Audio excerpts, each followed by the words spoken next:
In other news, the Bank of Israel is shocking the public today in announcing that benchmark interest rates are set to increase for the first time since 2018, and the increase is more than threefold.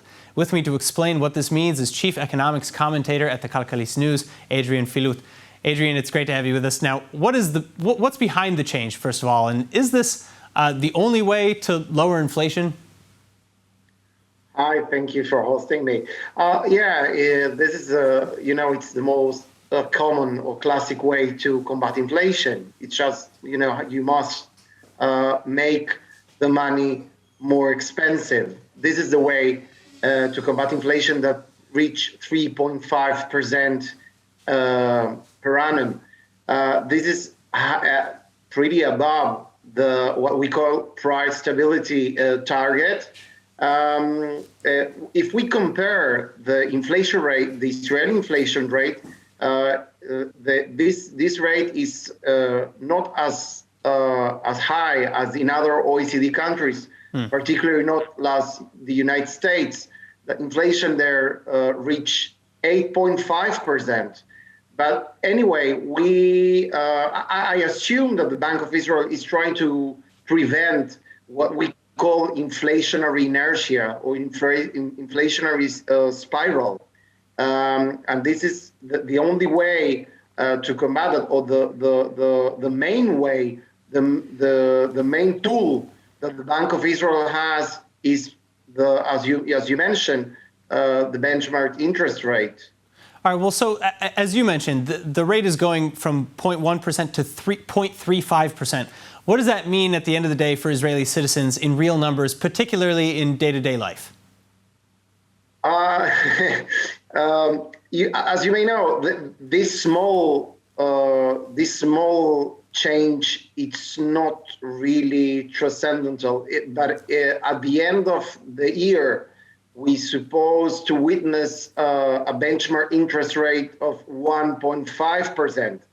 So this is more than double. 1.5. Oh, okay. Yeah, this is higher. 1.5%. We are right now 0.35%. Right.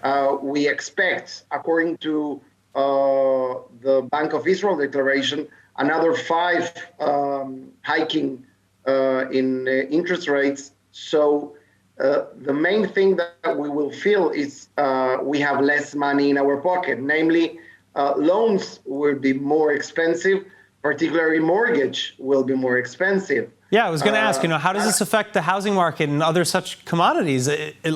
Already, it's very expensive for the average family. So the main goal of the Bank of Israel is trying to prevent that life in Israel is getting even more expensive. That's what's going on, for example, in UK, in the US, in EU countries, that they have been, for example, energy prices soaring during the last year, particularly after the Ukrainian war.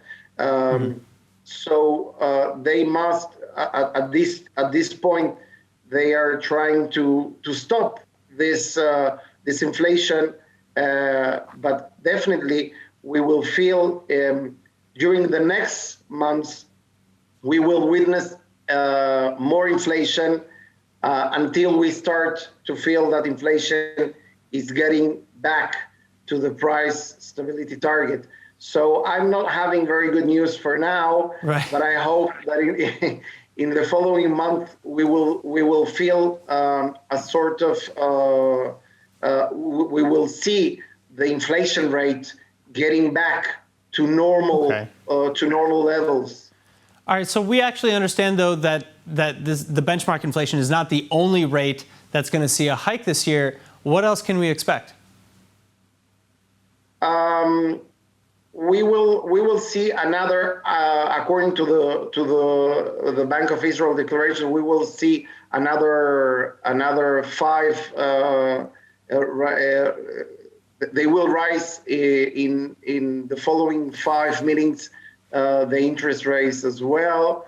And they are doing that actually when we analyze the whole macroeconomic picture. It's a very good time to do this kind of stuff since we are witnessing extremely high economic growth, 8.2 annually. It's, I think, the second best ever. Actually, in the last quarter of 2021, Israeli economic growth was 17%. That it's a massive amount of economic growth. And on the other side, we are witnessing as well one of the lowest rate of unemployment ever, 3.2.